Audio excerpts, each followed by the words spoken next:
উপস্থাপনা আপনাদের সামনে তুলে ধরব। আজ আমি বানাবো দই কাতলা। তো চলুন বন্ধুরা, শুরু করা যাক।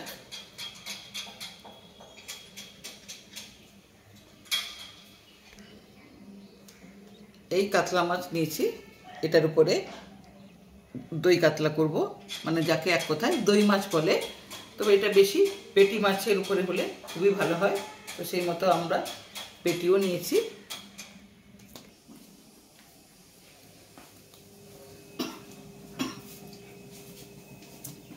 আজকে আমি যে দই মাছ বা দই কাতলা বানাবো, উপকরণগুলো একটু বলে দিই। কাতলা মাছ, পেটি আছে, গাদার মাছও আছে, আমি পেটিটাই বেছে নেব। দই আর ইনগ্রিডিয়েন্টস নিয়েছি সর্ষের, এটা অবশ্যই সর্ষের তেলে করতে হবে, সর্ষের তেল। ফোড়নের জন্য নিয়েছি আমি শুকনো লঙ্কা, তেজপাতা, গোটা গরম মশলা, আদা জিরা বাটা, লঙ্কা বাটা আর পেঁয়াজ বাটা, নুন, হলুদ, এখানে গরম মশলার গুঁড়ো একটু নিয়েছি আর চিনি। আমার কড়াই গরম হয়ে গেছে, এরপরে আমি সর্ষের তেলটা দিয়ে দিচ্ছি মাছটা ভাজা করার জন্য। এখানে আমি একটা ছোট্ট টিপস দেবো আজকে সবাইকে। যে কোনো তরকারি রান্নাতে বা ডাল যা কিছু হোক, অবশ্যই গরম জল ব্যবহার করবেন। যেমন আমি আজকে মাছের জন্য একটু গরম জল বসিয়ে দিয়েছি।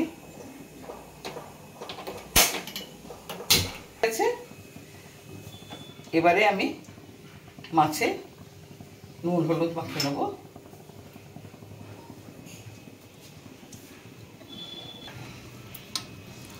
মাছে বেশি হলুদ দেবো না, কেন আমি তো তেলের মধ্যে হলুদ দেবো।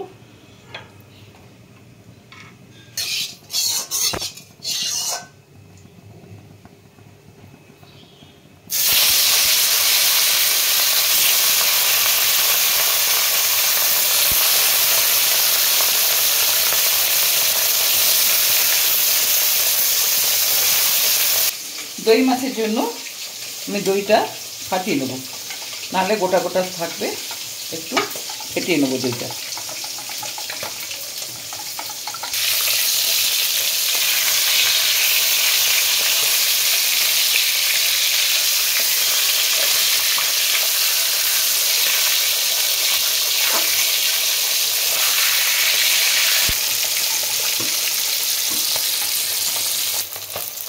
আমার মাছ ভাজাগুলো হয়ে গেছে, আমি সব তুলে নিচ্ছি এক এক করে।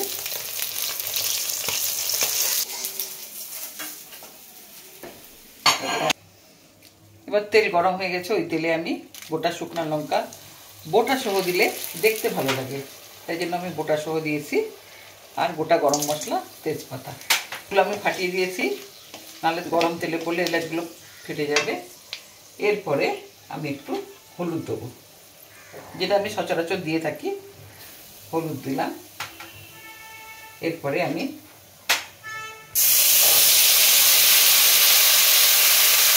গ্যাসের ফ্লেমটা জ্বালিয়ে দিলাম।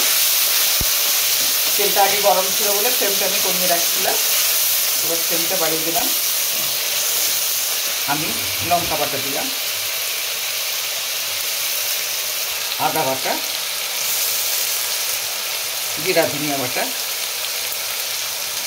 মশলাটা ভাজবো।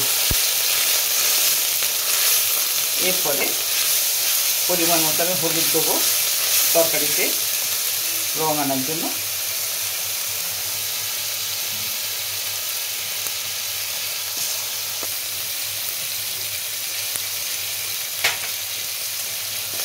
আমি নুন দেবো, দই আছে যেহেতু টক দই, আর মশলা মাছে তো নুন আছে, এইভাবে নুনটা দিলাম।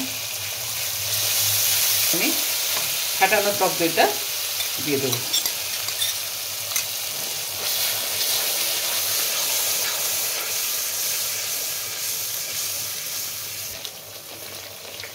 এরপরে আমি চিনি দেবো, চিনিটা টক দই দেওয়ার জন্য প্লাস স্বাদ আনার জন্য। এবারে গরম মশলা দিলাম, গরম মশলাটা আমি সব সময় মশলা কষানোর সময় দিয়ে থাকি, সেইভাবেই দিলাম।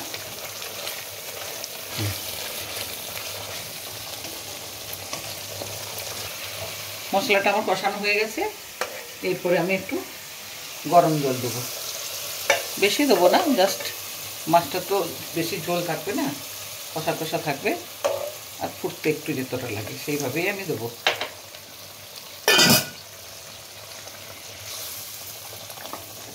মাছগুলো তুলে দেবো এক করে।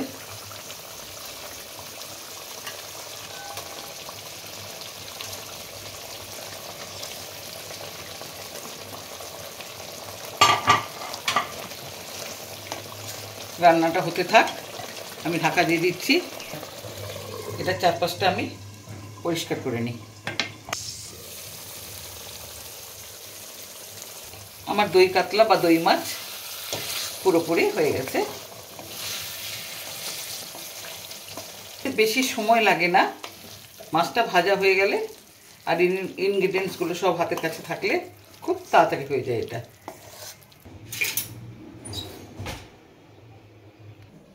বন্ধুরা, আজকে আমার রেসিপি ছিল দই কাতলা বা দই মাছ।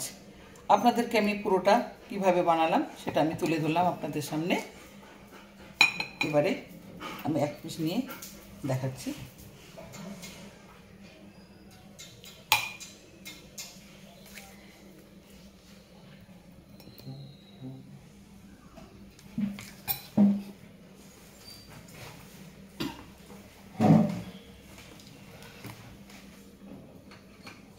এই রেসিপিটা আপনাদের কেমন লাগলো অবশ্যই কমেন্ট করে জানাবেন, আর আপনারা অবশ্যই বাড়িতে একবার চেষ্টা করে দেখবেন।